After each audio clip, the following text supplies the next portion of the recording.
didactic, meant to teach a lesson. Didactic, meant to teach a lesson. Letter B, fiction.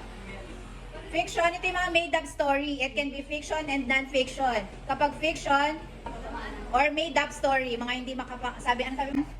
Facts or factual, based yung non-fiction. Sa fiction, parang like a news report lang siya, report based on facts din.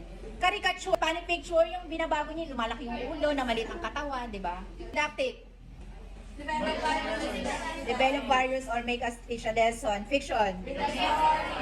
Can be fiction or non-fiction. Letter C, repertorial.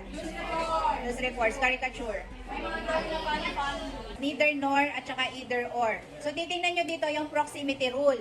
Ibig sabihin ng proximity rule, kung ano yung subject na malapit sa be verb natin. Dito, ano ba yung malapit sa be verb natin? Yung be student, singular or plural? Plural, kaya gumamit tayo ng where. So sa neither nor or either or, titingnan natin yung proximity rule. Kung ano yung malapit na subject sa be verb, yun ang susundin natin. O halimbawa, sinabi ko dito, neither the students nor the teacher. Ano nang sagot nyo? Was na, kasi teacher na yung malapit doon sa